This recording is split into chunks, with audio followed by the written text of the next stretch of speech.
தமிழ்நாடு தவ்ஹீத் ஜமாத் காரைக்கால் மாவட்டத்தின் 16வது பொதுக்குழு மாநில செயலாளர் முக்சின் தலைமையில் மாநில பொருளாளர் காஞ்சி இப்ராஹிம் முன்னிலையில் நடைபெற்றது.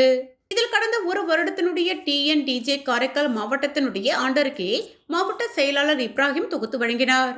பின்னர் கடந்த ஒரு வருடத்தினுடைய வரவு மற்றும் செலவு கணக்குகளை மாவட்ட பொருளாளர் ஒலி முகமது மாவட்ட பொதுக்குழு உறுப்பினர்களுக்கு சமர்ப்பித்தார்.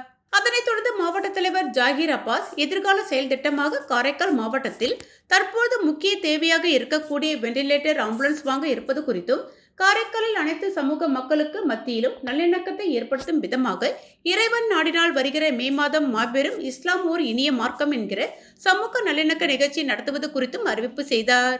மாநில பொருளாளர் காஞ்சி இப்ராஹிம் பத்திரிகையாளர் சந்திப்பில் புதுச்சேரி மாநிலத்தில் பல ஆண்டுகளாக ஆளும் அரசாங்கத்திற்கு வைக்கக்கூடிய கோரிக்கையான இஸ்லாமியர்களுக்கு வழங்கக்கூடிய 2% இடஒதுக்கீட்டை 6% உயர்த்தி வழங்க வேண்டும் என கேட்டுக்கொண்டார். காரைக்கால் மாவட்டத்தில் அரசு பொது மருத்துவமனையில் போதுமான அளவு மருத்துவ உபகரணங்கள் இல்லாமலும் போதிய மருத்துவர்கள் இல்லாமலும் அவசர உதவிக்கு கூட பெரும் சங்கடங்கள் ஏற்படுகிறது. இதை உடனடியாக மாவட்ட நிர்வாகம் கவனத்தில் கொண்டு அதற்கான தகுந்த ஏற்பாடு செய்யும்படி கேட்டுக்கொண்டார். வருகின்ற சட்டமன்ற தேர்தலில் சமூக நல்லிணக்கத்தை பேணக்கூடிய எந்த ஒரு மக்களும் மதவாத கட்சிக்கு ஓட்டளிக்க மாட்டார்கள்.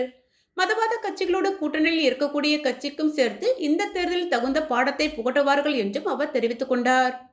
இப்பொதுக்குழுவில் பல்வேறு தீர்மானங்கள் ஏக மனதாக நிறைவேற்றப்பட்டது.